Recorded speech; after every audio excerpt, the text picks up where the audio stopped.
Idolatria política é um assunto que, vamos falar assim, que nos últimos, talvez, 5 a 10 anos, cada vez se tornou mais importante nos nossos dias. E como eu estava falando um pouquinho antes de começar aqui a reunião aqui no Zoom, eu não sei vocês, até talvez denuncie um pouco a minha idade, mas na minha época de juventude, tá?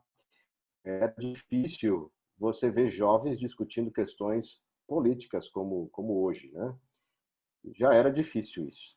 E mais difícil ainda era ter juventude de igreja discutindo questões políticas.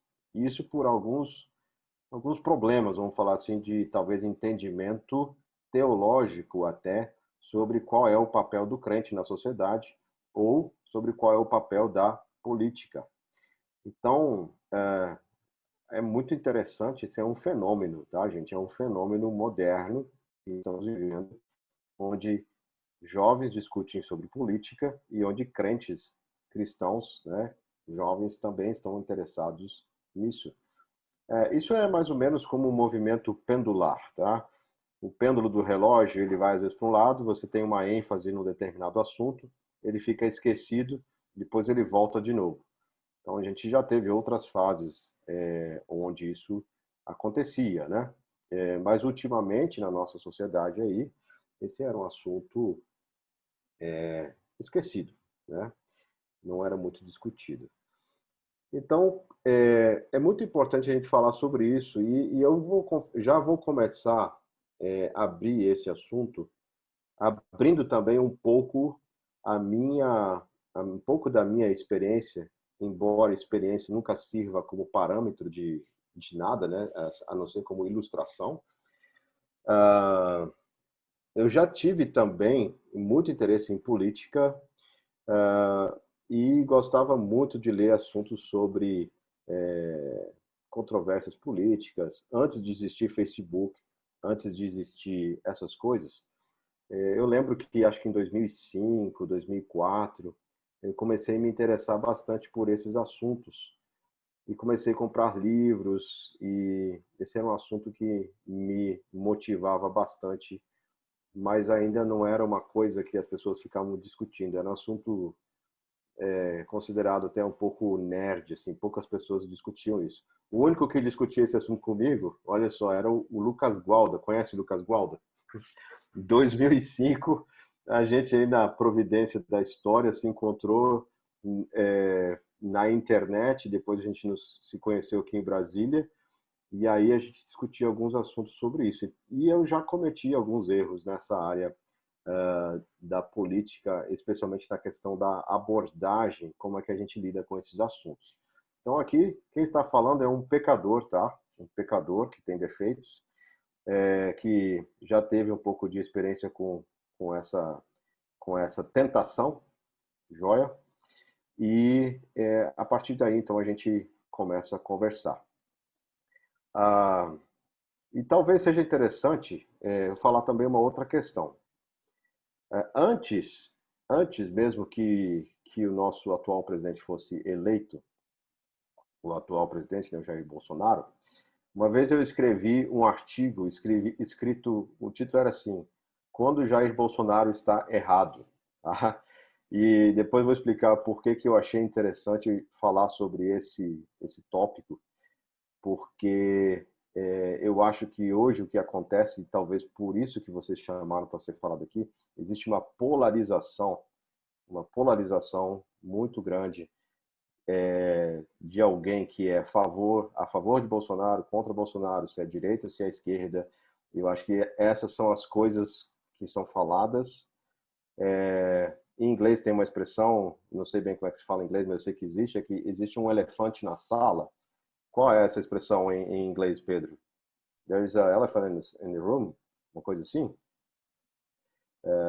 Existe um elefante, né? Que significa o quê? É uma coisa tão grande que está lá no canto da sala, todo mundo vê, mas ninguém fala. É ignorado, né? É um tabu. E muitas vezes a gente ouve falar de pessoas, tá, irmãos? Pessoas na Igreja Presbiteriana Redenção Ó, o Pedro não me falou nada sobre isso, tá? Eu estou falando de coisas que eu sei.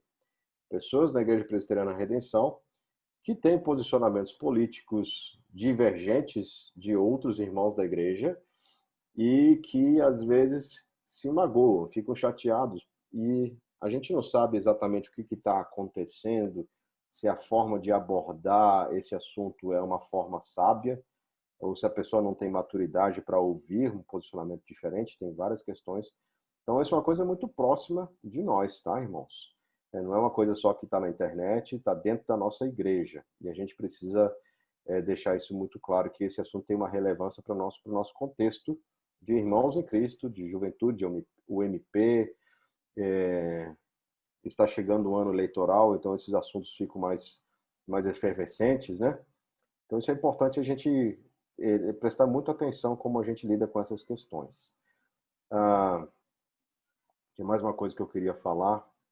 Sim, vocês nunca verão, espero que nunca vejam, na nossa igreja, algum oficial da igreja, seja diáconos, seja os presbíteros, pastores, dizendo em quem vocês devem votar, em quem vocês não devem votar. Tá? Isso vocês nunca vão ouvir. Vocês não vão ouvir falar sobre candidatos que nós estamos sugerindo ou indicando. Pelo menos na atual conjuntura que vivemos, não é o caso. Talvez se vivêssemos na época da Alemanha nazista, como aconteceu lá em 1934, a igreja teve que se posicionar claramente, dizendo não votem em Hitler, não apoiem este nazista.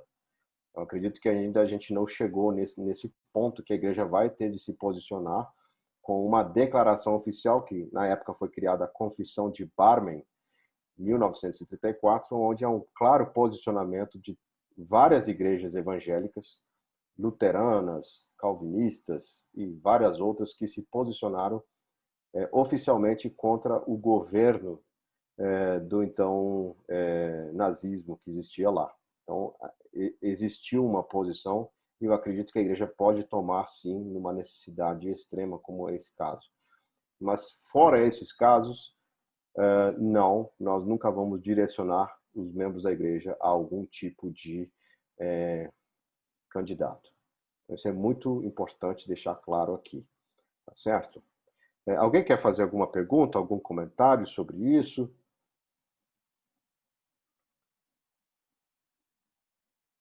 Pedro, você é você é meus ouvidos e olhos aqui na reunião, tá? Eu não estou vendo se alguém está se manifestando aqui. Tá joia? Então podemos seguir adiante? Tá bom, então. Vamos lá. Acho que com essa introdução já deu para entender mais ou menos a partir de onde estamos, tá, gente? A partir de qual situação. É um assunto político moderno, é um contexto que todo mundo discute. Nós não pregamos candidatos na nossa igreja e temos irmãos do nosso meio que têm problemas com esse assunto, inclusive, infelizmente, que geram às vezes confusão aí. Pedro não me falou nada disso, tá? Ele só falou assim: fale sobre idolatria política, tá bom? Então, não vão brigar com ele depois, não. Então vamos lá, passar o próximo tópico aqui. Só para vocês saberem, né? Quem viu a referência aqui, isso aqui é para ser a referência do bezerro de ouro lá em Êxodo, né? Todo mundo acho que sabe dessa referência. E nós temos uma coisa muito interessante aqui que a gente vai falar depois, tá? Então tá bom. O que é então o conceito de idolatria, tá? O conceito mais fundamental e simples de idolatria é prestar culto a outro Deus que não a Santíssima Trindade. Esses aqui não são os únicos textos referenciais, mas são basicamente os mais fundantes em relação a isso, né? São os textos diretos, tá? Nós temos textos que são diretos e textos que nós temos por inferência. Esses aqui são os textos que dão afirmativas diretas a respeito do que é idolatria. Êxodo 20, versículos 3 e 4, esse Szinho que é do versículo seguinte, diz, né, não terás outros deuses diante de mim. E depois o versículo 4 faz então uma descrição desse mandamento: não fazer imagem, nada de que está no céu, na terra ou debaixo da terra, na água. Ele faz toda uma descrição do que é não fazer essa imagem. E Deuteronômio 6, versos 4 a 9, também é uma declaração positiva e direta de que nós devemos adorar somente um Deus. Os judeus, eles chamam esse texto de Deuteronômio 6, 4 de Shema, porque é a forma como começa esse versículo em hebraico. Shema Israel Adonai Echad. Quer dizer, ouve Israel, o Senhor Deus é o único Deus. A afirmativa de que Deus é único exclui qualquer outra divindade. E dos versos 5 a 9, aí diz que nós devemos amar a Deus de todo o nosso coração, de toda a nossa alma, de todo o nosso entendimento, ao levantar, ao andar, ao deitar. E a gente às vezes não conecta diretamente isso, mas pensa no seguinte: aquilo que eu mais amo é aquilo a que eu vou me dedicar mais. Eu vou levantar pensando nisso, eu vou viver pensando nisso, vou dormir pensando nisso. Normalmente isso é uma boa definição de quem é Deus para você ou do que é idolatria para você. Tá? Porque aquilo que você ama é o que ocupa o seu pensamento durante todas as etapas do seu dia a dia. Então, o versículo diz para amar a Deus e aí diz como você vai fazer isso. Então, esse é o princípio positivo do que é idolatria, é prestar culto a outro Deus que não a Santíssima Trindade. Nós adoramos ao Pai, ao Filho e ao Espírito Santo. Tanto é que a gente vê muitas vezes nas nossas liturgias, as orações são dirigidas ao Pai, ao Filho e ao Espírito Santo, porque nós afirmamos que o nosso Deus é um só, manifestado ou numa só divindade, em três substâncias, uma só substância em três pessoas, Pai, Filho e Espírito Santo. Até tem que pensar para não falar uma heresia aqui, tá, gente? E isso é muito importante. No Brasil, se você fala, você acredita em Deus? As pessoas falam que acreditam em Deus, mas que tipo de Deus que essa pessoa acredita? É um Deus genérico, tá? Não é muitas vezes aquele Deus das Escrituras que é revelado como nós entendemos, né? Por princípios de inferência, a gente tem, por exemplo, Gênesis 1, que diz: no princípio criou Deus os céus e a terra. Isso é um texto que nos dá uma inferência que esse Deus que criou tudo é o único Deus. Afinal, ele criou todas as coisas. Então, não é uma referência direta que não existam outros deuses, mas por inferência a gente conclui que não existem outros deuses também. Aí depois, aqui estão os versículos que eu acabei de mencionar, tá? Até poderia ter lido aqui. E o que é, então, propriamente o ídolo? Vamos pensar nessa palavra, ídolo. A gente usa muito essa coisa hoje em dia, né? Especialmente se você tem alguém que você admira, essa pessoa se torna um ídolo. Hoje, por exemplo, não, ontem, eu estava andando no Eixão e eu vi atrás de um carro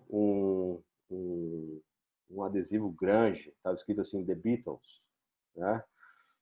Provavelmente, essa pessoa, ela tem uma grande estima pelos Beatles, tá? Nada contra os Beatles naquilo que eles podem ser ouvidos, tá? Eu gosto também dos Beatles, especialmente depois do ano de 1966 em diante, quando eles ficaram um pouco mais aprimorados na sua forma de elaborar músicas.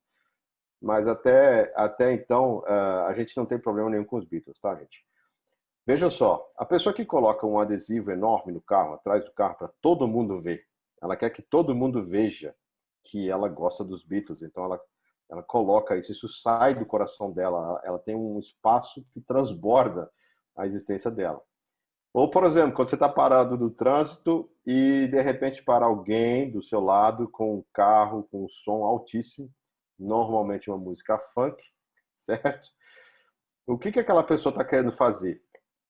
Ela está querendo dizer aquilo que para ela é o mais importante. E, de certa maneira, ela considera isso tão importante que ela sobrepõe a sua paz, a paz dos outros, né? Todo mundo é obrigado a se submeter àquela tortura de ficar do lado dela, ouvindo aquele som altíssimo no trânsito, E pior, né? Você se torna refém, porque você não tem como escapar dali, né? O sinal fechou, tem um carro atrás de você, tem outro carro do lado e tem aquele bendito do seu lado ali. Você não tem para onde ir. Então, até você se sente refém daquela situação. O que isso tem a ver com o ídolo, né? Você está criando alguma coisa que para você é o mais importante. Mas vejam só, um ídolo, na verdade, numa definição bíblica, é uma imagem falsa de algo verdadeiro. Por isso é uma ilusão. E por ser uma ilusão, é uma mentira. Então, todo ídolo, ele acaba assumindo essa tríade aqui, né? Uma imagem falsa da realidade, que cria uma ilusão na sua mente a respeito daquilo, e no fundo, isso é uma mentira. Olha só o que o texto de 1 Coríntios 10 fala a respeito disso. Ó. Olha só, que digo, pois, que o sacrificado ao ídolo é alguma coisa, que o próprio ídolo tem algum valor? Paulo está perguntando se o ídolo é alguma coisa, né? Se o ídolo tem algum valor em si. Ele é algum Deus? Aí ele responde, antes digo que as coisas que eles sacrificam é a demônios que as sacrificam, e não a Deus. E eu não quero que vos torneis associados aos demônios. Tá, por que eu coloquei esse texto aqui? Eu estou querendo pegar o princípio do que quer dizer ídolo. Eu não estou dizendo que o cara que gosta de funk gosta de coisas associadas ao demônio. Embora eu fique muito tentado a afirmar isso. Tá bom? Mas o texto aqui está dizendo o quê? Que o ídolo não é nada. O ídolo é uma imagem falsa de uma outra coisa, uma coisa distorcida. E no caso aqui dos pagãos, né, na área de Corinto, eles achavam de fato que estavam adorando uma divindade, mas estavam, na verdade, adorando o quê? Demônios.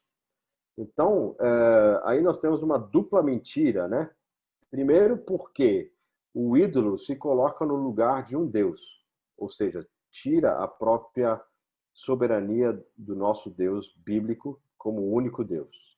Então, essa já é a primeira mentira. A segunda é que a própria pessoa que está adorando esse ídolo, ela está muitas vezes equivocada, enganada, iludida nessa mentira de que aquilo é um Deus.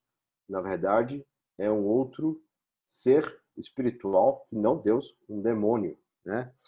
Então, o ídolo é uma imagem que você projeta a respeito de uma realidade.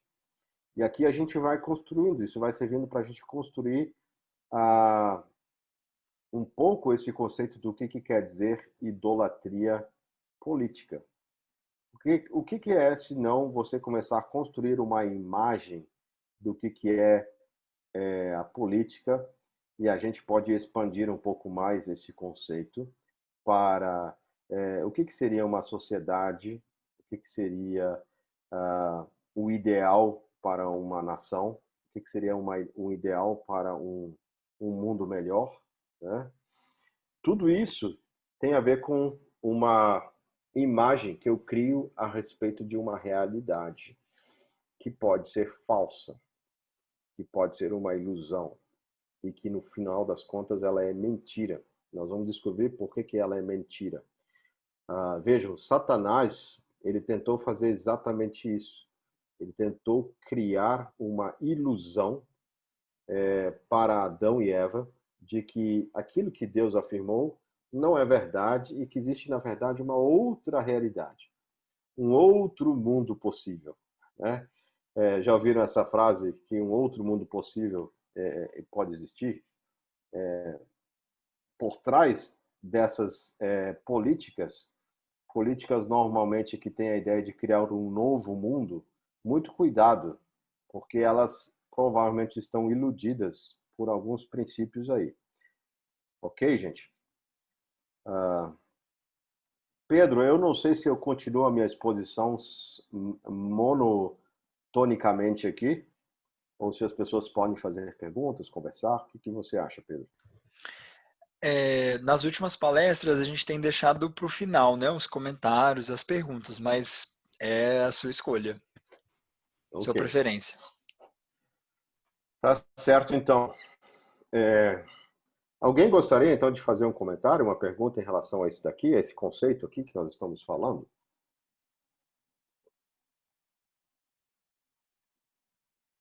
Pelo silêncio, parece que não. Então, olha só. Vejam só que coisa interessante, tá? Quando a gente fala sobre sociedade, sobre política, nós, como cristãos, como aqueles que creem na palavra revelada de Deus no Antigo e Novo Testamento, que creem na queda de Adão lá em Gênesis 3, que creem que o coração do homem se tornou cada vez mais corrupto, como diz lá em Gênesis 6, que creem que maldito o homem que confia no homem, né, e desesperadamente corrupto é o coração do homem, como diz em Jeremias 17. Quando a gente começa a ter essa ideia revelada pela palavra de Deus de quem é o ser humano, só por aqui, sobre esses conceitos bíblicos, eu já teria que ter uma visão diferente da sociedade, da política, porque no final das contas, se nós formos muito honestos e sinceros conosco, se a Bíblia fala que eu caí junto com Adão, se a Bíblia fala que meu coração é corrupto, ou como Davi fala lá em Salmo 51, versículo 5, em pecado concebeu minha mãe, né? Nós já nascemos dentro do pecado. Se nós temos, então, todo esse conhecimento, bastaria olhar para nós mesmos, para o nosso coração, para ver que não é possível ter uma sociedade perfeita neste mundo. Isso vai acontecer quando Jesus voltar. Então, já por aí a gente consegue eliminar essa possível pretensão de que há uma possibilidade de se criar um mundo melhor aqui nessa terra, sem levar em consideração o estado pecaminoso do ser humano, a sua queda, e que a única redenção para ele e o mundo está em Jesus, e não na educação, e não numa boa família, e não em boas universidades. E essas coisas são legítimas e Deus usa isso, mas a esperança não está nessas coisas. Então, para o crente, vamos dizer assim, é incoerente, como para muita coisa em nós é incoerente, tá? Muita coisa é incoerente em nós. Como Lutero disse, nós somos simultaneamente justos e pecadores, então a gente está nesse conflito o tempo inteiro. Mas é muito incoerente, já é muito incoerente para uma sociedade em geral pensar em idolatria política, tá? Em ter um padrão de esperança nessa sociedade, em algum político que vai restaurar as coisas. Isso já é incoerente. Mas, para o crente, mais ainda, porque o crente conhece seu coração. A não ser que você ache que você é alguém perfeito, que todo mundo peca, mas você é a pessoa que cumpre a lei de Deus 100%, né? Então, isso até faz você lembrar aquela parábola que Jesus contou, que você dá graça a Deus porque você não é como aquele pecador do seu lado, né? Então, é muito incoerente um crente ter esse tipo de idolatria. Mas o fato é que existe, tá? Nós cometemos isso o tempo inteiro. Vamos adiante aqui, então. Uma ilustração, só para a gente refrescar aqui um pouquinho aqui. Olha só, idolatria é coração centrado em algo que toma o lugar de Deus. Então, um outro princípio, vocês veem, a gente começou lá, definindo lá em Êxodo, né? Em Deuteronômio, depois falamos sobre o que é ídolo, e agora a idolatria em si. É um coração centrado em algo que toma o lugar de Deus. Então, a gente está aprofundando mais isso daqui. E a ilustração que eu queria contar, que ajuda a mostrar isso um pouco, conta-se, tá? Não sei se é verdade, mas eu assumo que seja, que há muitos anos, ainda quando Fidel Castro estava vivo, um pastor, um missionário, foi visitar o Fidel Castro em Cuba. Eu não sei que situação foi, mas esse pastor foi recebido lá no escritório de Fidel Castro. E aí o Fidel Castro, para impressionar o pastor, recitou de cor os 10 mandamentos. Você sabe de cor os 10 mandamentos? Se a gente fizesse aqui um teste agora, nesse instante, você saberia recitar os 10 mandamentos? Pois é, Fidel Castro sabia, ele não era crente, tá? Recitou de cor. Aí o pastor falou para ele, olha, muito bom que o senhor recitou os 10 mandamentos, mas tem um pequeno probleminha aí. Existe um problema de 30 centímetros nessa sua forma de recitar. Aí ele não entendeu o quê? Como? Um problema de 30 centímetros? Ele disse, é a distância entre o cérebro e o coração. Mais ou menos essa distância. O senhor sabe de cor essas coisas, mas elas não estão dentro do seu coração. E o que quer dizer coração aqui nas escrituras? Coração não é aquela coisa romântica, né, em oposição à razão. Essa mentalidade dicotômica que separa o cérebro do coração é uma coisa que não é das escrituras. Na palavra de Deus, coração é o centro das emoções, centro da vontade e é o centro das suas motivações. Então, isso é o âmago do ser humano na Bíblia. Por isso que Deus fala amar a Deus de todo o coração, não quer dizer com toda a sua emoção. É isso, mas quer dizer com toda a sua vontade, com toda a sua razão, com tudo que você é. Então, idolatria é quando o coração é centrado em algo que toma o lugar de Deus. Olha só que interessante. O que Jesus falou sobre isso? A palavra idolatria não aparece aqui, mas o princípio está exatamente aqui, ó. Porque onde está o teu coração, aí estará também. Aliás, perdão, irmãos. Porque onde está o teu tesouro, aí estará também o teu coração. Jesus, no caso ali, no Sermão do Monte, estava falando sobre as riquezas. Então ele está dizendo não que a riqueza em si é o problema. Ele está dizendo onde o nosso coração está. Se você dá valor a isso como um tesouro, aquilo que é mais precioso para a sua vida, então é isso que mostra onde está o seu coração, onde está a sua razão de existir, a sua motivação de vida, por aquilo que você lutaria, que você não abriria mão. É isso que mostra onde está o seu coração. Então, se a gente está falando de idolatria política, aqui a gente já está percebendo que a forma como você pensa em relação à política, em relação a determinados assuntos, tem que passar por esse crivo aqui, porque tudo bem, você é crente, você crê na Trindade, ok, você afirma isso como uma declaração, como um credo, né? Creio em Deus, Pai Todo-Poderoso. Você faz as recitações corretas da doutrina. Mas Jesus aqui ele está indo diretamente nesse ponto, no seu coração. Tudo bem, você afirma com a sua boca que você crê em Deus, mas aonde é que está o seu coração? O que é que faz você estar motivado a viver nessa vida aqui? O que move você aqui nessa vida? Quando você está na frente de um computador, quando você está lendo os posts, o Instagram, o Facebook, o Twitter, qualquer coisa, Twitter, né? O que você faz com essas coisas? O que te motiva a escrever ali? Olha só outro texto aqui. Sabei, pois, isto: nenhum incontinente ou impuro ou avarento, que é idólatra, tem herança no reino de Cristo e de Deus. Efésios 5:5. Veja que, mais uma vez, a palavra idolatria aparece aqui agora vinculada ao quê?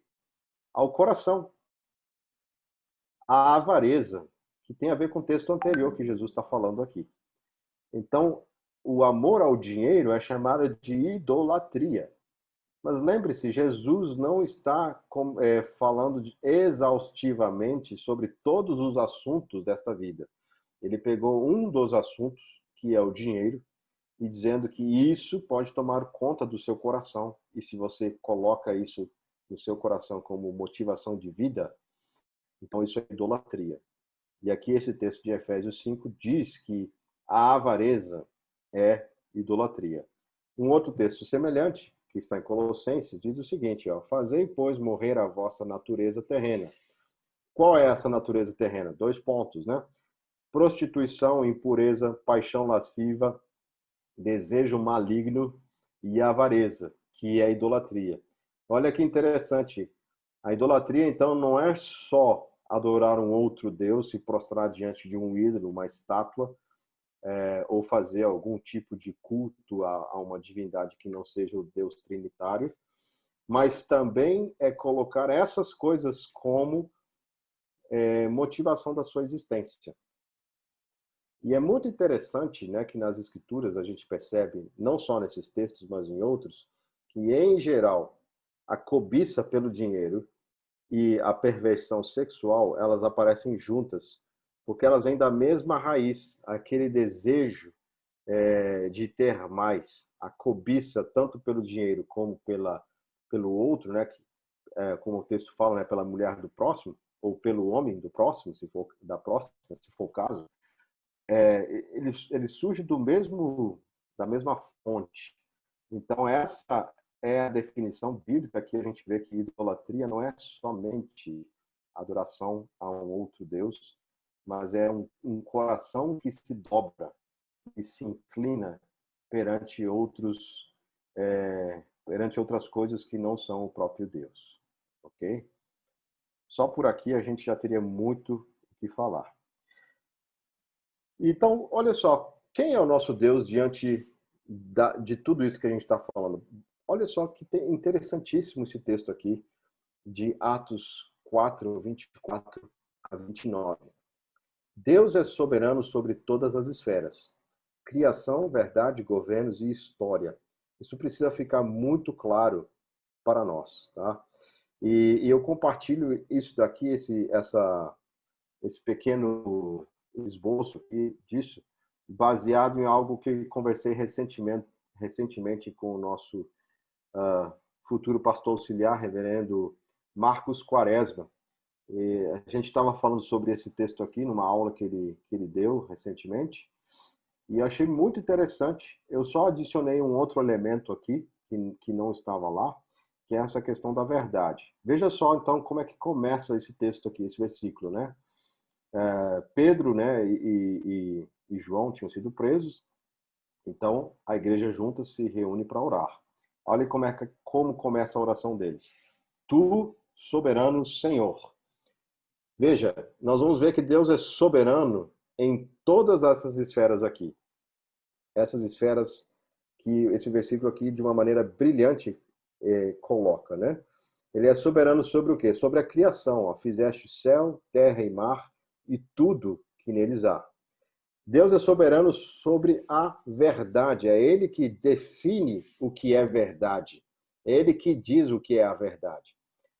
Por quê? Olha só, porque disseste por intermédio do Espírito Santo, por boca de Davi, nosso pai, teu servo. Porque se enfurecem os gentios e os povos imaginaram coisas vãs? Levantaram-se os reis da terra e as autoridades ajuntaram-se a uma contra o Senhor e contra o seu ungido.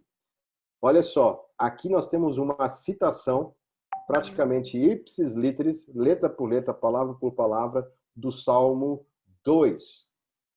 Então, o texto aqui está dizendo que Deus, por meio do Espírito Santo, doutrina da inspiração das Escrituras, através de Davi, registra o Salmo 2. Então, olha só que interessante, tem um texto inspirado e que acontece, e que explica o que acontece com Jesus. Salmo 2 mostra os reinos e as políticas desse mundo contra o nosso Rei Jesus. Então, Deus revela a verdade e depois a gente vê que Deus é soberano sobre os governos, né? Há uma contra o Senhor e contra o seu ungido. Olha só, Senhor aqui é alguém que reina, é alguém aqui que tem poder, é alguém que, nas escrituras, no grego, lá é chamado de déspota. Não é naquele sentido ditatorial maligno, mas o déspota, essa palavra vem daqui, que é alguém que reina com todo o poder sobre tudo, né? Então, Deus tem poder sobre os governos, soberano sobre os governos. E, por fim, aqui diz, né, que isso aconteceu para que verdadeiramente, porque verdadeiramente se ajuntaram nessa cidade contra o teu santo servo Jesus, o qual ungiste Herodes e Pôncio Pilatos com os gentios e gente de Israel. Aquela confusão toda que estava acontecendo lá na Judéia, confusão política, inclusive, isso tinha a ver com o quê? Para fazerem tudo o que a tua mão e o teu propósito predeterminaram. Deus não foi pego de surpresa, certo? A história não causa surpresas em Deus. Aqui a gente vê que Deus é soberano sobre a história. Então nós vemos aqui Deus soberano sobre a criação, sobre a verdade, sobre governos e história. E é muito importante falar sobre essa questão da história. Quando nós falamos que Deus é soberano sobre a história, um conceito bíblico de história, diferente do que é ensinado nas faculdades, o que é história? História é Deus executando no tempo e no espaço os seus decretos eternos. Isso é história. Biblicamente falando, história não tem nada a ver com guerra de classes, não tem nada a ver com opressores e oprimidos. História tem a ver com Deus controlando tudo e ao longo do tempo que ela vai se passando, no tempo e no espaço, a vontade dele vai sendo feita. A história não é algo que está solta e que ela tem um final e um desfecho em aberto.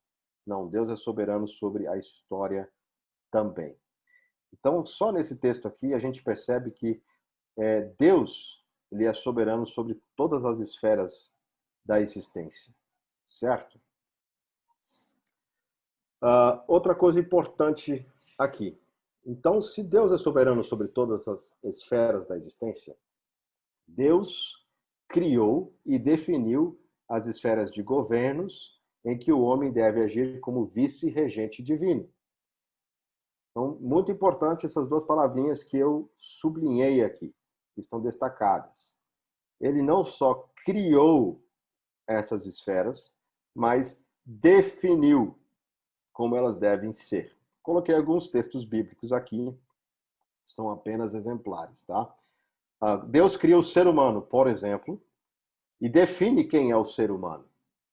O ser humano, criado à imagem e semelhança de Deus, ele é distinto do restante da criação. Ele não é um animal racional, se nós formos biblicamente corretos e não politicamente corretos. O ser humano não é um animal racional. Ele é distinto da criação e ele é feito, entre aspas, né, a espécie de Deus. Ele é feito à imagem e semelhança de Deus. Tem uma consciência moral diferente dos animais, sabe o que é certo e o que é errado. Deus implantou no seu coração esses princípios.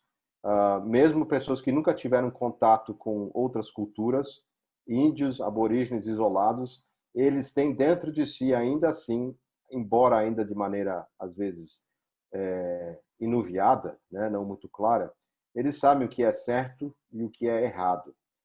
Infelizmente não tem o evangelho para crer na salvação, mas tem consciência. Eles sabem que aquilo que eles estão fazendo está indo numa direção correta ou numa direção errada, embora de maneira imperfeita. Então, Deus definiu o ser humano, quem ele é. Depois, família, né? Deus também diz que família é casamento de um homem com uma mulher e os seus filhos. E que esses pais que vão ter filhos vão criá-los de uma determinada maneira. E que, quando se casam, devem deixar pai e mãe para que eles formem uma nova família, um novo núcleo familiar. Então, a gente percebe que Deus cria e define. A igreja, também, Deus criou a igreja e definiu como a igreja deveria ser. A gente vê esses princípios no Antigo Testamento e no Novo Testamento. Eu vou falar os textos todos aqui. E o Estado também é criado por Deus e definido por Deus como deve ser.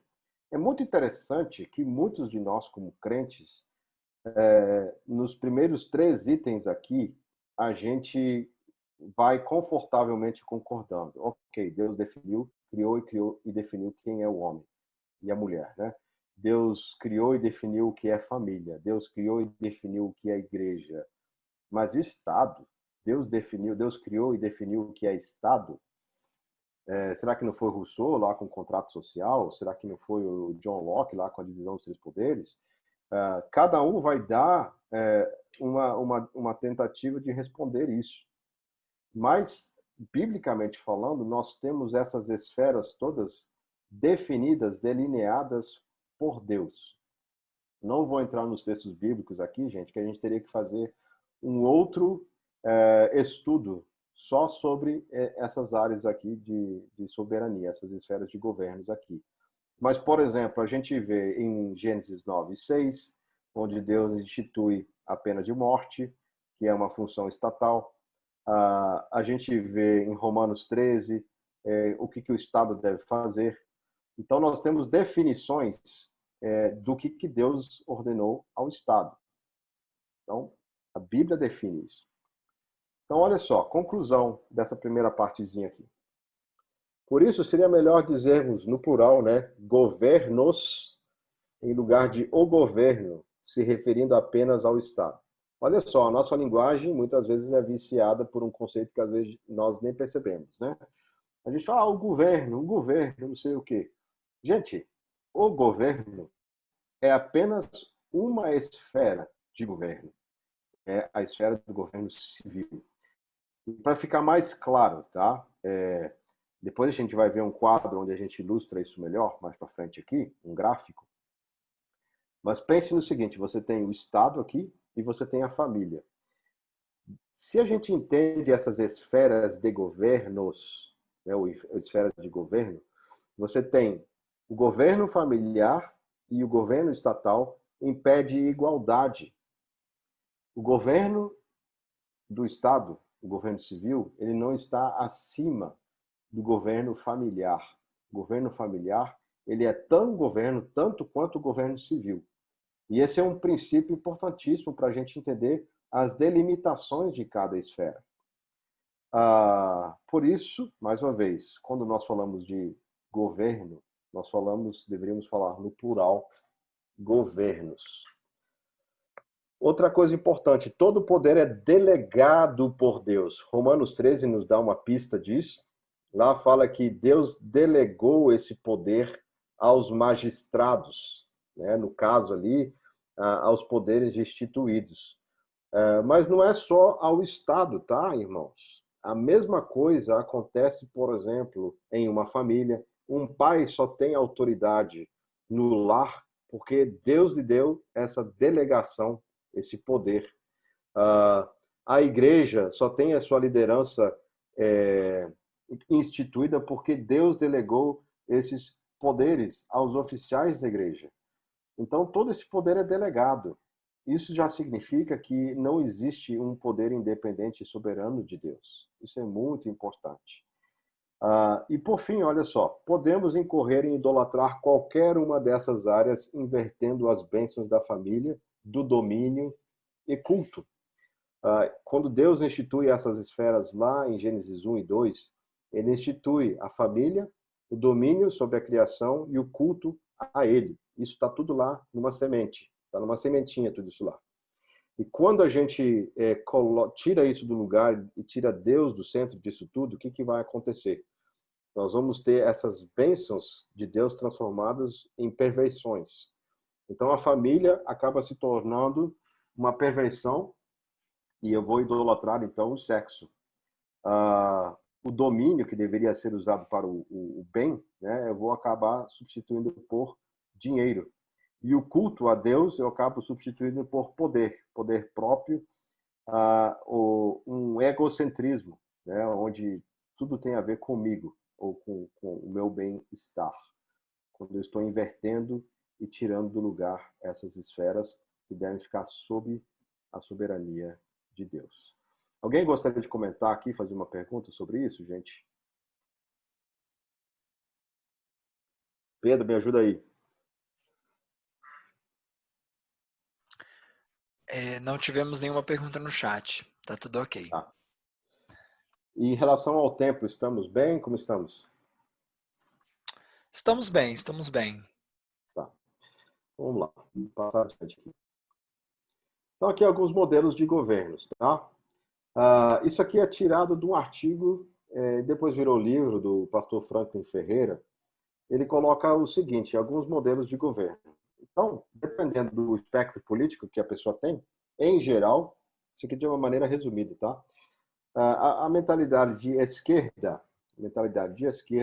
ela coloca o Estado acima de todas as outras esferas. O Estado está sobre a família, o Estado está sobre a escola, o Estado está sobre as artes, sobre a igreja e sobre o trabalho. O Estado, então, ele acaba tomando para si várias esferas onde, biblicamente, a gente percebe que o Estado não deveria ter responsabilidades. E é interessante, né, que, por exemplo, vamos pegar um exemplo aqui que acontece muito comumente no nosso meio. Muitas das vezes, olha só, eu já vi isso acontecer em nossas igrejas. A pessoa vai para a igreja, leva os seus filhos para a igreja, ela nem está querendo muito saber de igreja, mas ela gosta de igreja. E ela disse: Não, eu vou ficar aqui porque os meus filhos vão ser bem criados, vão receber uma educação com mais princípios. Né? O que ela está fazendo? Ela está delegando à igreja, ela está se desfazendo de uma responsabilidade dela, como pai, como mãe, e dizendo que é a igreja que tem que educar o filho. E é muito estranho pensar que se um filho está desobedecendo, pai e mãe, aí vai lá o pastor, vai lá o presbítero, o diácono lá, e vai educar a criança. Ele vai pegar aquele menino lá, aquela menininha lá que é desobediente, e aí vai educar a criança. Esse não é o papel dos oficiais da igreja, esse não é o papel da igreja, substituir os pais. Eles devem receber orientação bíblica de como educar os seus filhos, mas os oficiais da igreja não podem interferir na educação familiar, eles não podem substituir os pais. Né? E o Estado, muitas vezes, na nossa mentalidade brasileira, ele acaba tomando essa ideia de grande pai, né, que substitui tudo, né, que é necessário. Então, o Estado é responsável em cuidar todas as áreas, ele que tem que supervisionar tudo. Então, essa é uma ideia onde o Estado está por cima de todas as esferas e ele é soberano sobre essas esferas que estão abaixo dele. Nós estamos, hoje em dia, vivendo uma situação complicada, né? Na nossa sociedade, aqui no Brasil. Eu sei que existe uma discussão atual agora, dizendo até que ponto é legítimo o Estado interferir na nossa atividade de culto. Uma vez que a gente viu aqui que a igreja tem um governo eclesiástico soberano, tá? É uma esfera de governo que Deus definiu. Então, será que o Estado pode interferir no ponto de dizer assim, olha, vocês não vão poder fazer culto? Vocês não vão poder adorar a Deus assim, assim, assim? Nós nos submetemos, né, a todos os decretos e tudo, porque nós entendemos que ainda não tinha chegado ao ponto de privação de cultuar o nome de Deus, né? Mas dói um pouco, especialmente para a gente que entende esses princípios, e parece uma interferência entrando numa outra esfera de soberania. E só para ilustrar uma coisa muito interessante aqui, né? O Estado ele não pode ter poder sobre a igreja. Um princípio caríssimo da reforma protestante é essa divisão das esferas de poderes, né, entre Estado e igreja. E resumindo uma história que aconteceu, na França existia uma rainha, uma princesa, que ela se converteu ao protestantismo e da linha reformada, e ela acolheu muitos refugiados no seu castelo lá, no seu feudo. E ela tinha um funcionário dela que caiu em alguma disciplina da igreja, nós não sabemos o que foi, mas ele cometeu algum crime ou cometeu algum pecado, alguma coisa que a gente não tem ideia do que seja. E aí o que acontece? O conselho daquela igreja resolve disciplinar aquele irmão. E aí a princesa lá daquele reino fica indignada, porque ela não foi chamada para participar desse julgamento. E ela escreve para Calvino, pedindo uma orientação, dizendo: olha, os pastores aqui fizeram uma disciplina de um empregado meu, não me chamaram. Aí Calvino responde que a esfera dela é o governo civil e que a esfera do governo eclesiástico não foi dado a ela. Isso é fantástico, porque fica bem registrado na história esse princípio de separação das esferas. Cada um na sua esfera, né? Cada um no seu quadrado, fazendo o seu trabalho. Esse aqui, então, é o problema onde o Estado vai interferir em outras esferas que ele não deveria interferir. Aí o próximo é a ideia da direita, né? Que hoje em dia muitos têm falado aí, e muitos, inclusive, cada um tem um conceito do que seria direita, às vezes não define muito bem, mas o grande ponto da direita é você dar o máximo de liberdade ao indivíduo, dizendo o seguinte, que é o indivíduo que deve decidir tudo, né? É ele que vai decidir sobre o que ele vai fazer ou não, que o governo não deveria interferir em nada na vida dele. Então, o indivíduo é soberano em todas as esferas. Ele está acima de tudo. Ele está acima do Estado, ele está acima da família, ele está acima da escola, acima da igreja. Então, existe um princípio de que o indivíduo é mais importante, né? E é interessante que a esquerda enfatiza muito a questão da sociedade e a direita vai enfatizar muito essa questão do indivíduo, né? E aí a gente tem essas perspectivas conforme esses alinhamentos, né? E, e aí, olha só. E ainda a gente tem um outro quadro aqui que é até comum ainda nos nossos dias, onde se diz o seguinte, que Satanás é soberano sobre todas as outras esferas, Estado, família, escola, artes e trabalho, e só Deus é soberano na igreja. Então, se eu for trabalhar no mundo, né, se eu quiser fazer, por exemplo, música, eu não posso fazer MPB, eu tenho que fazer uma música para a igreja. Se eu for fazer arte, eu tenho que fazer um quadro que fale sobre a Bíblia. Então, eu tenho essa dicotomia, e isso é muito perigoso, tá? Existe um meio de pensar evangélico que diz que política não é coisa para crente. E do outro lado, do lado da sociedade, do mundo não cristão, tem-se mais ou menos o mesmo discurso com o sinal trocado. Eles estão dizendo o seguinte: tudo bem, você tem a sua liberdade de fé, desde que ela não seja pública e desde que ela fique restrita às quatro paredes da sua casa e da sua igreja. Então a gente tem a mesma ideia com o sinal invertido na sociedade. Em muitos lugares não se aceita mais a ideia de que você manifeste publicamente a sua fé. E eles confundem isso ao ponto de dizer que você não pode expressar a sua fé em nenhuma esfera, a não ser dentro da sua casa e da sua igreja. Na esfera pública, você não tem esse direito de fazer isso. Por quê? Porque Deus está restrito à igreja e à sua vida privada. Não, isso não tem a ver com a nossa sociedade.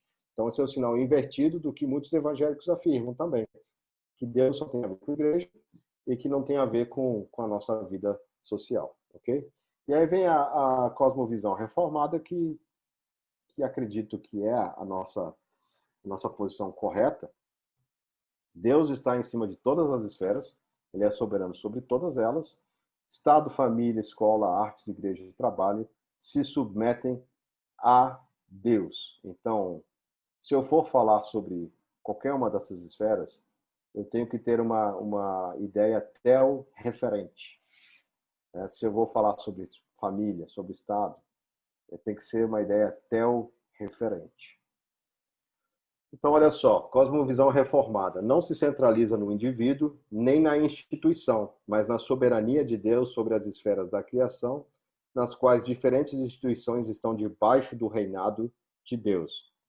Nessa posição, a família, o indivíduo e a igreja são esferas independentes, pois existem a despeito do Estado. derivando sua autoridade somente de Deus. O papel do Estado é mediador, intervindo quando as diferentes esferas entram em conflito entre si ou para defender os fracos contra abusos de poder. Por exemplo, esfera de soberania familiar, violência familiar. Tem um marido que está batendo na sua esposa. Não sei quem lembra aqui da época da Igreja Presbiteriana Semear, quando nós éramos todos da Semear.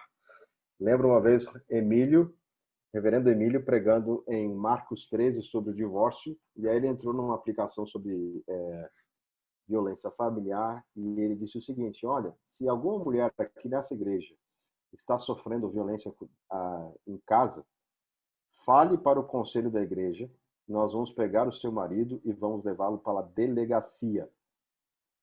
Foi isso que foi dito. E foi dito de novo: olha, se alguém aqui está sofrendo alguma violência familiar, traga até nós e nós vamos levar para a delegacia. Olha só que coisa interessantíssima. O conselho da igreja não pode pegar o cara e prender, botar na cadeia e dar uma punição. Mas ele pode defender alguém e levando para a esfera que é a esfera competente para aquilo. Então, o Estado, nesse caso, é a esfera competente para tratar um problema como violência familiar, certo? É assim que deve funcionar.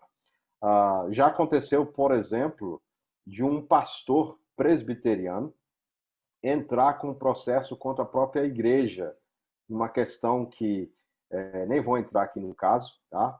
E o juiz julgou o caso e viu que o pastor estava errado e a igreja estava certa. E aí deu ganho de causa para a igreja, né? Por quê? Porque existia um conflito ali, já tinha saído das esferas, das instâncias eclesiásticas e foi para a esfera civil. O Estado, então, acaba servindo como mediador nessa situação. Mas veja, ele está mediando uma situação que uma das outras esferas precisa vigiar, né? E cabe aqui uma coisa interessante. Olha só, aqui diz que a cosmovisão reformada não se centraliza no indivíduo nem na instituição, mas na soberania de Deus sobre as esferas da criação. Uma aplicação muito própria para nós, como crentes, é que a gente precisa lembrar que nós também vivemos debaixo de uma esfera de soberania. E se você é membro de uma igreja, se você ensina alguma coisa na igreja, se você exerce um ofício, ou se você exerce alguma área de atuação na igreja, é sempre bom você estar prestando contas. Nunca existe um ministério independente na igreja. Não existe essa ideia de meu ministério. Sempre a estrutura ela é supervisionada. Existe esse check and balance em todas as esferas. Como a gente viu, o Estado ele acaba sendo o mediador. Mas se você tem uma área na igreja que você está atuando, que você ensina, é sempre bom que tenha essa supervisão para que toda a igreja saiba o que está acontecendo, e porque nós mesmos, por isso que a igreja presbiteriana se chama presbiteriana, porque ela funciona como uma esfera de governo colegiado. Nunca é um indivíduo e nunca é toda a instituição, é sempre o colegiado que está dirigindo. Por quê? Para evitar, uma vez que o nosso coração é corrupto, de cair e incorrer em erros. Então, olha só. Portanto, a pergunta que devo fazer é: o que Deus disse a respeito de cada uma dessas esferas? Onde está a verdadeira esperança? Olha só, pessoal. Muitas das vezes, quando a gente lê no Facebook discussões políticas, normalmente o que sobressai, inclusive nas notícias, é um aspecto, que é o aspecto da honestidade. Esse político é honesto, esse político é desonesto. Esse político cumpre com o que diz, esse político aqui é um hipócrita. E as discussões, normalmente, elas estão nesse campo. E é um campo válido. Mas não se discute muito mais em relação a se as ideias e as propostas políticas que estão sendo trazidas, elas estão passando pelo crivo bíblico ou não. Às vezes, porque eu tenho uma preferência sobre aquele político, é que eu vou definir se eu sou a favor dele ou não. Mas eu não penso o que Deus falou a respeito daquela esfera, como é que um político deveria governar.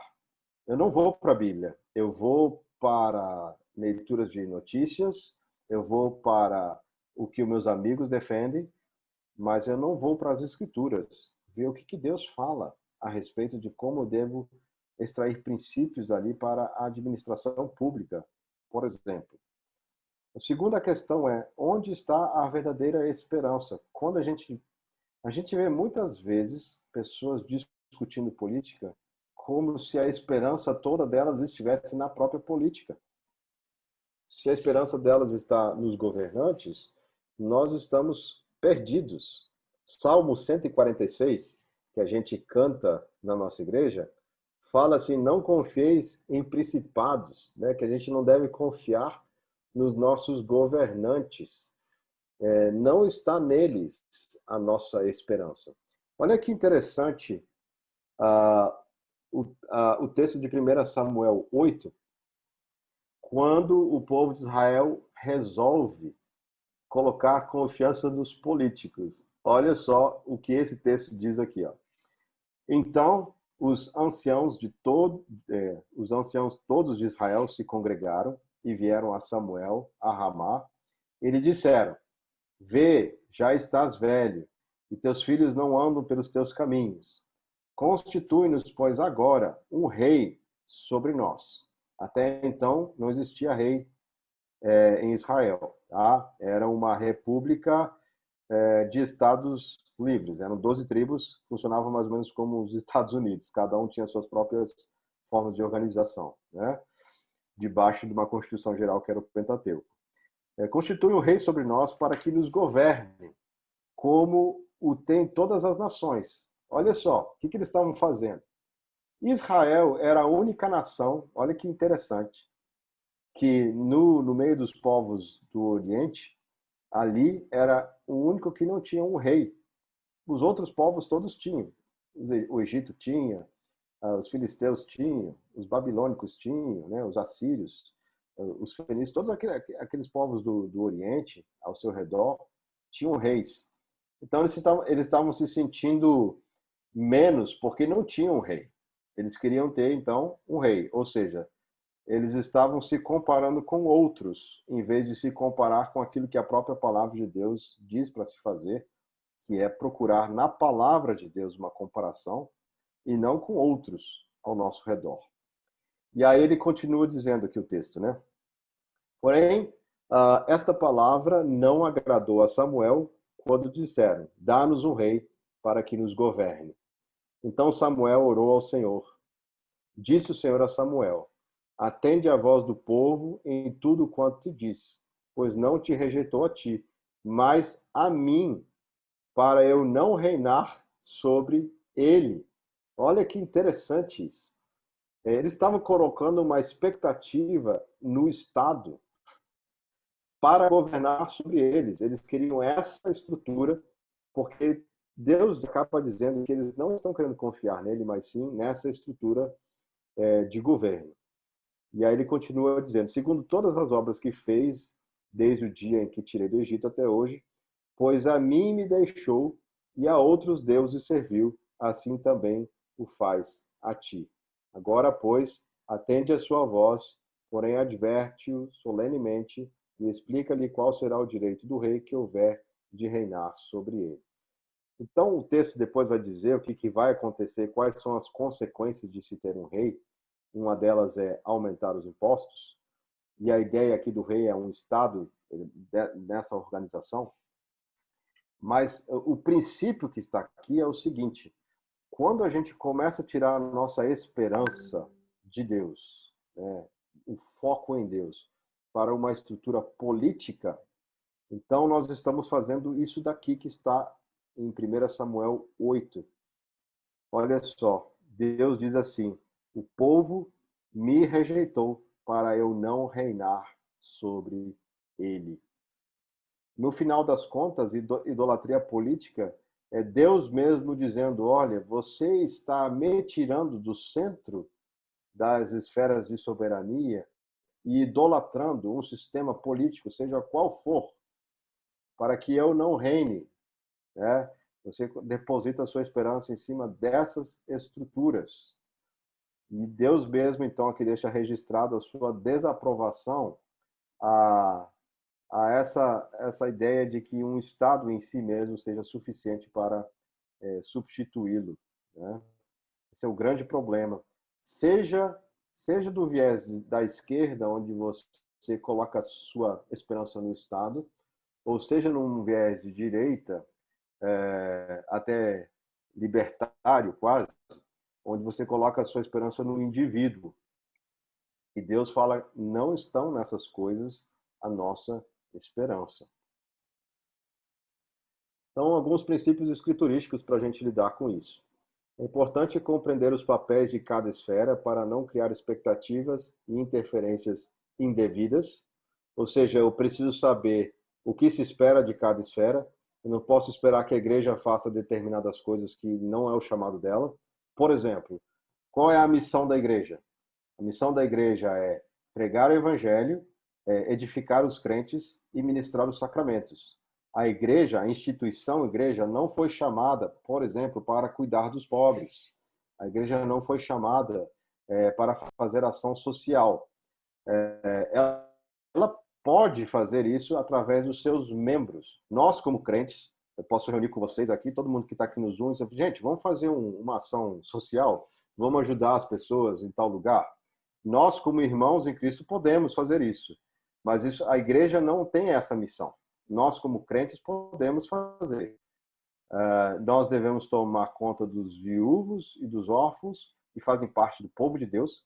E se a gente for ajudar os necessitados, dentro da esfera da igreja, existem ainda princípios de como deve ser feito. Por exemplo, o princípio bíblico é, se eu for ajudar um necessitado, primeiro preciso saber se essa pessoa tem condições de trabalhar e se essa pessoa tem família para ajudar. Se a pessoa tem família para ajudar, então a igreja não deve ajudar. Esse é um princípio bíblico.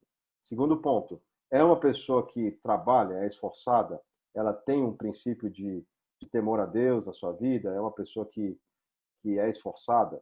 Então, se não é uma pessoa preguiçosa, eu posso ajudar essa pessoa. Terceira coisa, ela tem uma vida piedosa, a vida dela é uma vida para a glória de Deus, você percebe que ela teme a Deus, então você ajuda. Esses são os princípios bíblicos que uma igreja deve aplicar para ajudar aqueles que estão dentro da sua esfera. Então, imagina, se a gente não observa esses princípios, a gente pode estar desgastando o nosso tempo, o nosso dinheiro com pessoas que, às vezes, são aqueles que nós estamos jogando pérolas aos porcos.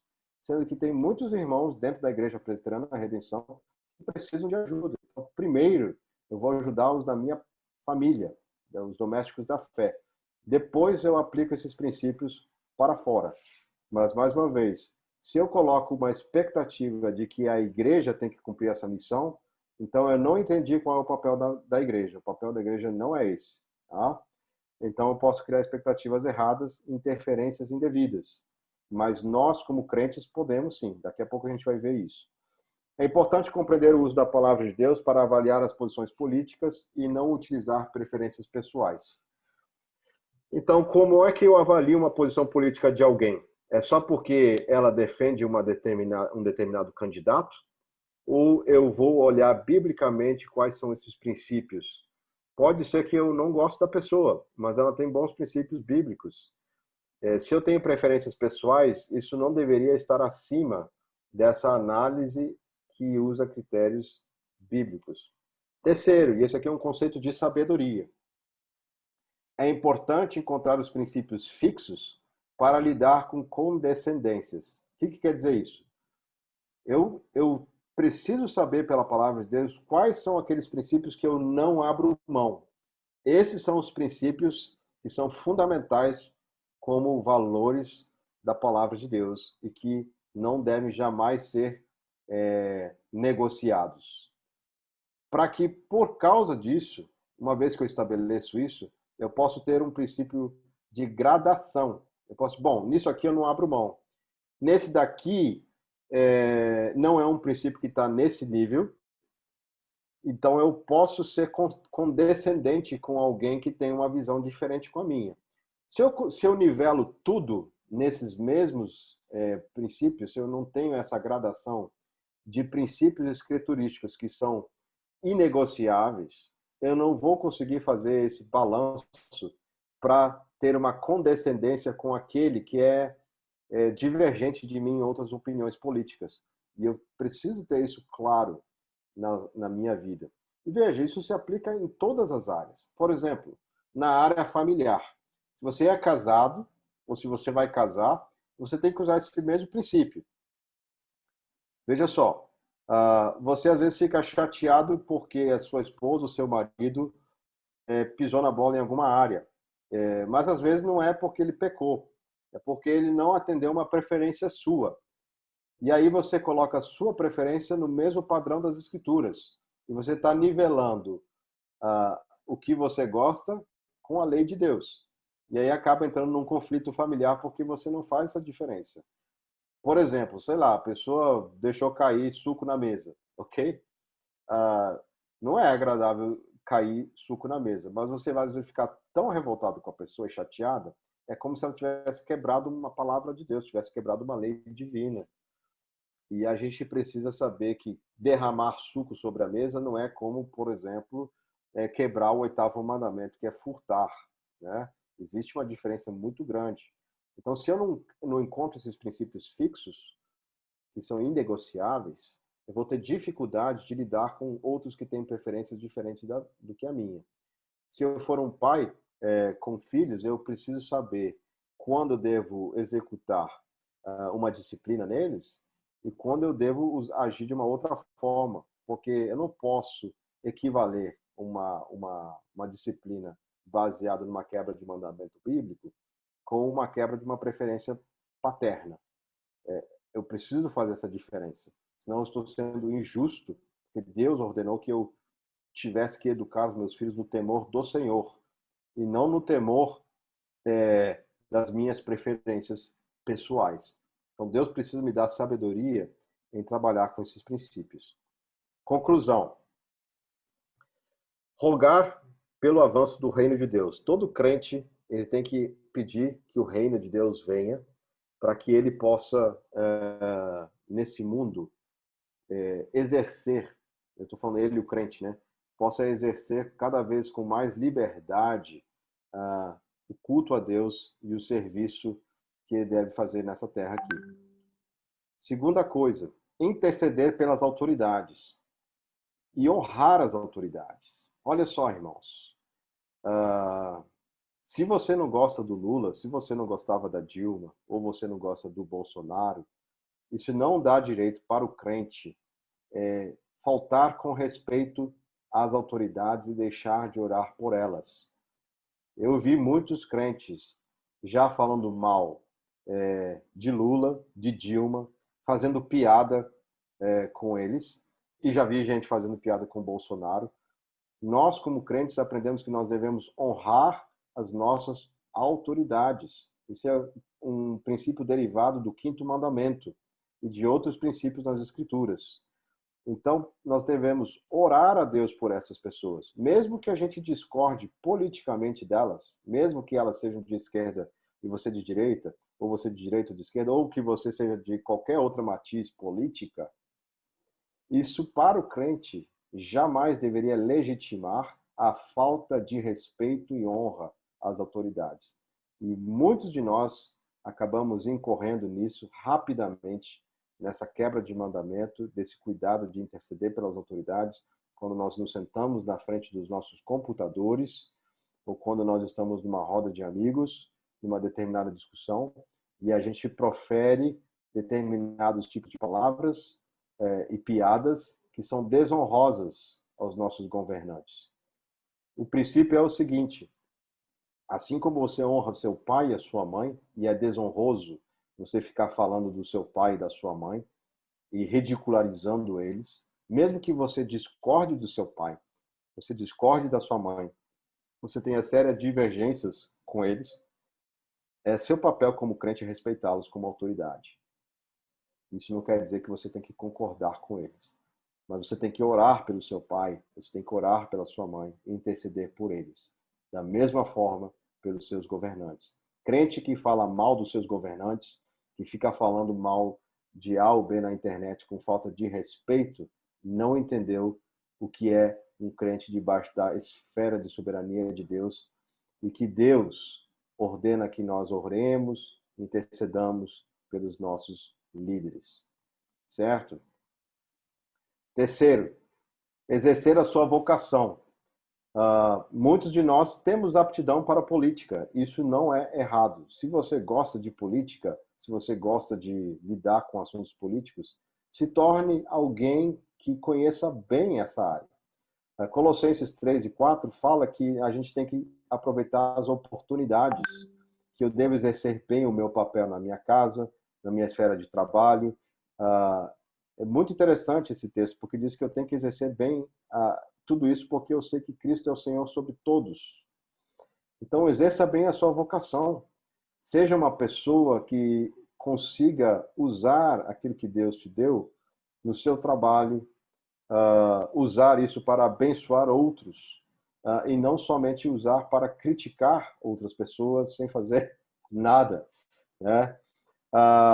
Romanos 14 e 15 tem a ver mais com coisas de dentro de casa, com a nossa comunidade da fé, né? Com os nossos crentes. Tratar com fraternidade os fracos na fé. E fracos na fé aqui a gente pode usar por analogia aquele que tem uma posição política diferente da minha. Romanos 14 e 15 diz que eu preciso saber lidar com esses irmãos que têm diferenças, divergências em alguns pontos que são, vamos dizer assim, possíveis eu ter divergência. Não naqueles pontos que são inegociáveis. Então é possível que alguém tenha uma ideia A ou B sobre qual é o papel do Estado, qual é o papel da família. Por exemplo, hoje em dia está na moda, ou cada vez mais na moda, homeschooling. Então, algumas famílias acham que homeschooling é tudo. E se você não faz homeschooling, você acaba criando uma qualidade de crentes que é de segunda classe. Eu faço homeschooling, então eu tô bem. Mas você que não faz homeschooling, então você é um crente de segunda categoria. E aí você diminui o outro por isso. Então, nessas questões, a gente precisa saber lidar uns com os outros com amor cristão, sabendo que vou encontrar pessoas dentro da igreja que têm posições diferentes da minha. E Romanos 14, 15 está lá, porque Deus quer que você saiba lidar com pessoas que pensam diferente de você. É por isso que Romanos 14, 15 está lá. Foi inspirado por Deus para lidar com essas situações. Isso para dentro da igreja, né? E olha, Romanos 12, 18 é para fora da igreja. Diz, se possível, buscar ter paz com todos. Você vai entrar numa briga gratuita por conta da sua posição política? Pense bem nesse versículo aqui. Esse versículo já me ajudou muitas vezes, irmãos, antes de começar alguma conversa, alguma discussão, se de fato era necessário. Se possível, busque ter paz com todos. Não faça gratuitamente discussões políticas. Não entre em brigas políticas gratuitamente. Se possível, meu irmão, minha irmã, tenha paz. Não porque às vezes a gente acaba ficando viciado nesse tipo de coisa. E a Bíblia nos instrui a ter paz. E Colossenses 3:5 diz o seguinte: sabedoria com os de fora e aproveitar as oportunidades. Eu vou ler esse texto aqui de Colossenses 3:5 e aqui a gente encerra. Só um pouquinho, irmãos.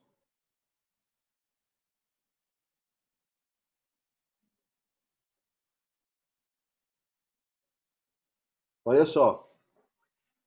Portai-vos com sabedoria com os que são de fora, aproveitai as oportunidades. A vossa palavra seja sempre agradável, temperada com sal, para saberdes como deveis responder a cada um.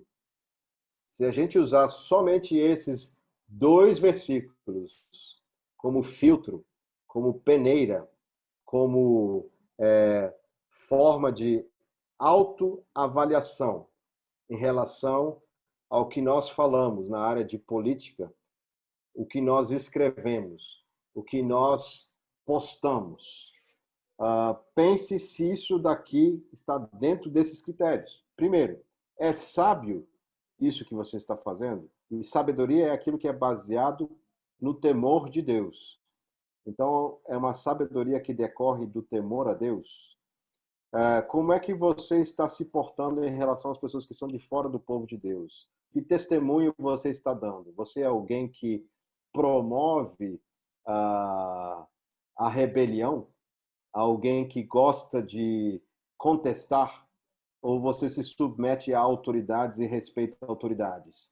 O que as pessoas veem na sua vida? É muito interessante aqui, só um parênteses, né?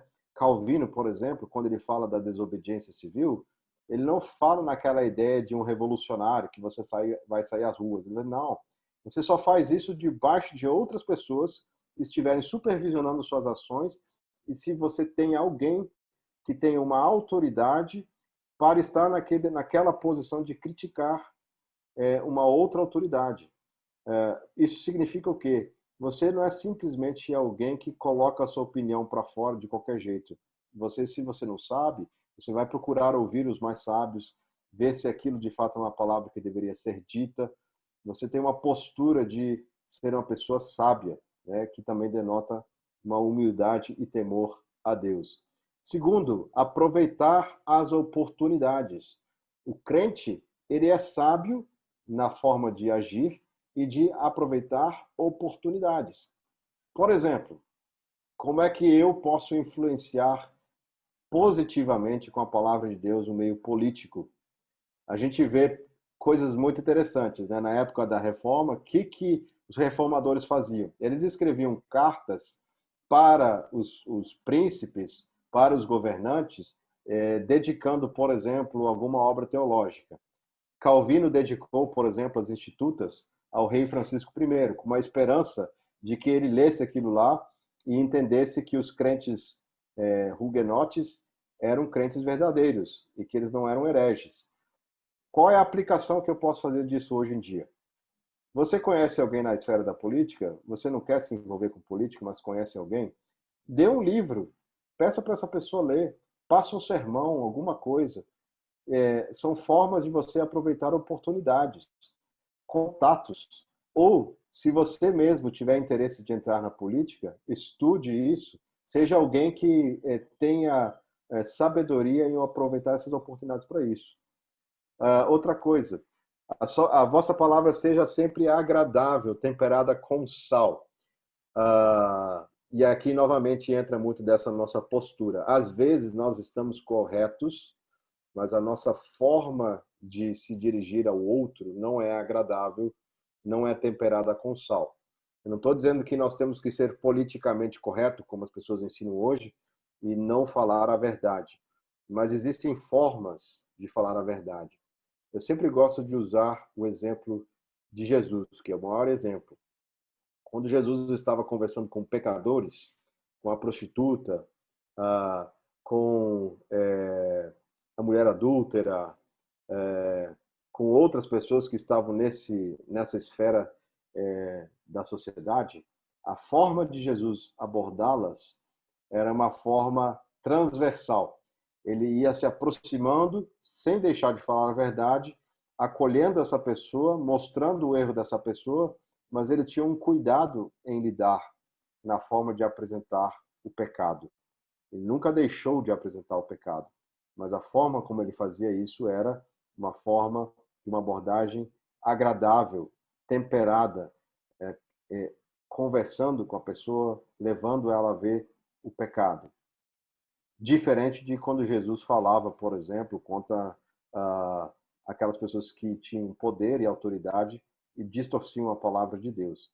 Então, se você é uma pessoa que tem contato com determinados tipos de esferas da sociedade, use a palavra como Jesus usava, né? Se você está numa posição de autoridade, fale com a autoridade que Deus te deu para falar. Mas só se você estiver nessa posição, porque se você falar de uma outra posição, você está usando de forma errada isso, né? As esferas de soberania também têm isso. Por exemplo, um filho jamais deveria se dirigir a seu pai no mesmo nível de autoridade. Ele tem que ser humilde, respeitar o seu pai. Ele pode pedir para sua mãe, ou pode pedir para uma outra pessoa interceder por ele, mas nunca confrontar de uma maneira direta, né? Então, essa é uma forma de usar palavras temperadas com sal e com sabedoria. Então, esse conselho final é esse. Que Deus nos dê sabedoria para com os que são de dentro da igreja, para os que são de fora, que a gente saiba aproveitar as oportunidades a respeito dessas esferas de poder que Deus nos dá, e usando isso para a manifestação do seu reino, e que quando nós nos manifestarmos, a nossa palavra seja agradável e temperada com sal. Tá certo, irmãos? É isso aqui que eu gostaria de dizer para os irmãos. Eu acho que já deu quase 2 horas aí de fala, né, Pedro? Não, mas tá ótimo, a gente nem viu o tempo passar. Muito bom. Como a gente já está com um horário um pouco avançado, eu vou pedir para quem tiver alguma dúvida, algum questionamento, para procurar uma das pessoas da diretoria. A gente pode passar para o Charles e depois a gente vê essa questão. O que que vocês acham? Todo mundo tem alguém que tem alguma dúvida que não dá para esperar? Eu tenho tempo assim disponível aqui para conversar um pouco ainda. Isso. Se alguém quiser fazer uma pergunta, tá? Mas também não quero forçar ninguém, tá, gente? É só deixar só dizendo que eu estou disponível.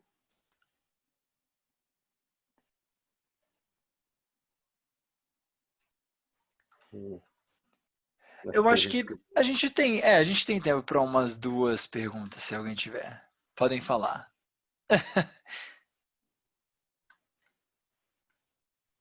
Eu queria perguntar Noemi, vai lá, Noemi. sobre a questão da ação social, né? Explicar um pouco melhor essa parte, porque a Bíblia também fala que é pra gente cuidar dos órfãos e das viúvas, cuidar dos pobres. Aí, só para Uhum. esclarecer um pouquinho mais como é que é a gente cuidando disso, mas ainda assim não é o papel principal. Sim. Primeiro que a gente tem que entender que o contexto onde Deus fala isso é o contexto do povo de Deus. Deus está falando para a gente cuidar das viúvas e dos pobres, especialmente daqueles que estão dentro da esfera do povo de Deus. Esse é o contexto onde é dito isso. Quando aparece isso no Novo Testamento, Paulo vai falar sobre o cuidado das viúvas e dos órfãos dentro da esfera da igreja. E aí ele até fala, olha que interessante, ele diz assim, não seja inscrita nenhuma viúva, e essa inscrição dá a entender que existia um registro formal de membresia, viúva que não está dentro desses determinados critérios. E qual era o critério? Se ela tivesse pessoas da sua família para ajudá-la e se ela fosse uma pessoa que não fosse piedosa. Então, se ela estava fora desses dois princípios, de que tem família para sustentar e que ela não dá bom testemunho na igreja, não é uma mulher que tem bom testemunho, ela não deveria receber apoio da igreja. O outro elemento é se alguém não quisesse trabalhar, que também não recebesse ajuda da igreja. Então, esses são os 3 princípios que são para dentro da igreja. E se a gente tentar aplicar o mesmo princípio de dentro da igreja para fora, também é muito válido, né? Porque, veja, se Jesus, né, se a palavra de Deus está dizendo isso no Antigo Testamento, Jesus diz lá, por exemplo, em Mateus 25, toda vez que vocês derem água para um desses pequenininhos ou me visitarem quando estiver preso, a mim o fizestes. E ele fala, esses meus irmãos, ele está se referindo a pessoas que fazem parte da família de Jesus. Ele não está se referindo à sociedade como um todo. Está se referindo àqueles que fazem parte da sua família. Se a gente aplicar esse mesmo princípio para fora, eu acho que a gente também teria um bom princípio, que é o quê? Se tem pessoas de fora da igreja que estão precisando de ajuda, eu deveria fazer essa checagem. Deveria ver, olha, essa pessoa trabalha, essa pessoa ela está passando uma necessidade real, ela está procurando ajuda porque não tem familiares. Então, esse princípio, que é um princípio sábio das Escrituras, tem que ser aplicado externamente. E muitas das vezes a gente faz uma ação social geral, onde muitas pessoas são ajudadas, mas outras acabam recebendo uma ajuda que desperdiça coisas que outros poderiam receber. Então, quando a gente vê missão da igreja, a missão da igreja é pregar o evangelho, edificar os crentes e ministrar os sacramentos. Deus chamou a igreja para isso. Agora, eu estou falando de instituição, instituição igreja. Veja só, quando a gente fala em instituição família, a família tem um chamado específico. Isso não significa que eu, como membro de família, como você, membro de família, eu não posso se juntar e ajudar outros. Veja, nós, como crentes nessa terra, temos um chamado de Deus para administrar bem a criação de Deus. Então, isso significa o quê? Eu devo, como um bom pai, como um bom trabalhador, gerar formas para ajudar a melhorar esse mundo. O que eu poderia pensar em fazer? Tá? Eu sei que eu posso entrar aqui num terreno espinhoso, porque eu moro aqui em Brasília e vou falar isso. Mas por que muitos de nós não pensamos em empreender e abrir negócios para empregar outras pessoas e ajudar, do que simplesmente passar num concurso público, onde eu não posso gerar mais empregos? Nada contra com quem passa no concurso público e tem o seu emprego. Mas muitas das vezes a gente não pensa que eu posso empreender, abrir um novo negócio para ajudar outros e criar oportunidades de emprego para outras pessoas trabalharem. Então, isso não quer dizer que nós, como igreja, no povo de Deus espalhado sobre a terra, não tenhamos uma missão, um papel a cumprir em relação às pessoas realmente necessitadas aqui dessa terra. Querem ver uma coisa, gente? Vou compartilhar um sonho. I have a dream, ok? Olha só, que coisa interessantíssima. Se todos nós, como crentes, pensássemos no seguinte, que é uma coisa que é trabalho de formiguinha, tá? Imagine, você sabe de pessoas que precisam ajuda. Você conhece pessoas necessitadas. Você, às vezes, conhece uma pessoa que trabalha, que tem filhos em casa, que não podem estudar, não tem uma determinada escola porque não tem condições. E se eu, por exemplo, você, cada crente aqui, se comprometesse em fazer o seguinte: olha, eu vou custear, ou eu e alguns irmãos aqui vamos bancar a escola do seu filho, numa boa escola, nós vamos acompanhar o seu filho até ele se formar na faculdade, mas com uma condição, não é uma ajuda simplesmente assistencialista, né? Eu vou ajudar desde que ele apresente boas notas, desde que ele seja uma pessoa realmente responsável.